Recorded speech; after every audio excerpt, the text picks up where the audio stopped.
నేను బెంగళూరు వెళుతున్నాను శేషాద్రిలో. వెళ్తుంటే ఏదో ఏసీ 2 టైర్లో కూర్చుని ఉన్నాను. ఓ పిల్ల వచ్చింది నా దగ్గరికి, కొత్తగా పెళ్ళైన పిల్ల వచ్చి, మీరు కోటేశ్వరరావు గారు కదూ? అవునమ్మా అన్నాను. నేను మీతో మాట్లాడాలి, మీ ఇంటికి తీసుకెళ్ళమని అడిగాను. గోపాలకృష్ణ గారికి చూపించాను స్టేషన్లో దిగాక. ఎవరూ మేము మీ ఇంటికి తీసుకెళ్ళడానికి ధైర్యం చేయలేదు. ఆయన దగ్గరికి తీసుకెళ్ళడం అంటే ఆయన ఖాళీ ఉండద్దా, అంత స్వతంత్రంగా వెళ్ళి కాలింగ్ బెల్ కొట్టి తీసుకెళ్ళగలిగినంత శ్రమ మాకు లేదు, మేము తీసుకెళ్ళమన్నారు. కాకినాడ వచ్చి కూడా నేను మీ ఇంటికి రాలేదు. ఏమి నా భాగ్యమో, నేను ఎక్కిన రైలు ఎక్కావు, రేపు పొద్దున్న వరకు నాతోనే ఉంటావు, కాబట్టి నువ్వు నాతో మాట్లాడవలసిందే. చెన్నై ఎడుతున్నాను సర్కార్లో. అప్పుడు ఆ అమ్మాయి వచ్చి కూర్చుంది. ఏమమ్మా ఏం మాట్లాడతా అన్నాను.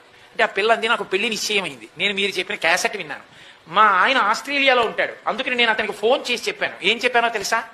సుముహూర్తం వేళకి మాత్రం వీడియో వంక చూడకూడదు, నిర్మోహమాటంగా మీరు నన్ను మీరు చూసుకుందాం, కోటేశ్వరరావు చెప్పారని చెప్పాను. నేను పొంగిపోయి వాళ్ళ అమ్మకి నాన్నగారికి చెప్పి వాళ్ళ అత్తమామలకి చెప్పింది, అత్తయ్య గారు మీరేమనుకోవద్దు, సుముహూర్తానికి మాత్రం వీడియో వంక చూడమని అడగండి అంటే. నేను ఎంత పొంగిపోయాను, ఆ పిల్ల గలగలగలగల మాట్లాడుతుంటే పరవశించిపోయాను. నేను ఆస్ట్రేలియా వెళ్ళిపోతున్నాను, మెల్బోర్న్. నేను బెంగ లేకుండా ఉండడానికి ఏం పట్టుకెడుతున్నానో తెలుసా అని పెట్టిలోంచి తీసుకొచ్చి, మీ క్యాసెట్లు నావి, నా దగ్గర కూడా లేవు, మీ ఉపన్యాసాలే పట్టుకెడుతున్నాను అంది. నేను పొంగిపోయాను నిజంగా ఆ పిల్లని చూసి.